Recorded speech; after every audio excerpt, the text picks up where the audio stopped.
ను పెళ్లాడకుండా ఉండుంటే, ఆయన వాళ్లను నమ్మకుండా ఉండుంటే సావిత్రమ్మ జీవితం మరోలా ఉండేదని అనుకుంటూ ఉంటారు. ఈ సంగతి పక్కన పెడితే తన జీవితం కూడా సావిత్రమ్మలా అయ్యేదని, కానీ త్రుటిలో తప్పించుకున్నానని అగ్ర కథానాయిక సమంత ఒక సందర్భంలో చెప్పడం దుమారం రేపింది.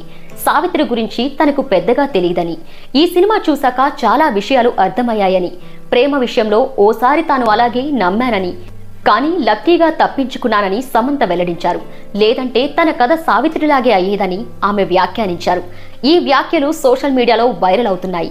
సమంత ఎవరిని ఉద్దేశించి ఇలాంటి మాటలు మాట్లాడింది అంటే నాగ చైతన్యను జెమినీ గణేశన్తో పోల్చిందా అంటూ ఫిల్మ్ నగర్లో చెవులు కొరుక్కుంటున్నారు. సమంత కూడా సావిత్రి మాదిరిగానే ఎవరినైనా నమ్మిందా? చివరికి అతడి నిజస్వరూపం తెలిసిందా? ఆ బంధం నుంచి తప్పించుకుందా అంటూ రకరకాలుగా ప్రశ్నిస్తున్నారు. సో చూసారు కదా, ఈ వీడియో కనుక మీకు నచ్చినట్లయితే లైక్ చేయండి, కమెంట్ చేయండి, షేర్ చేయండి. అలాగే మన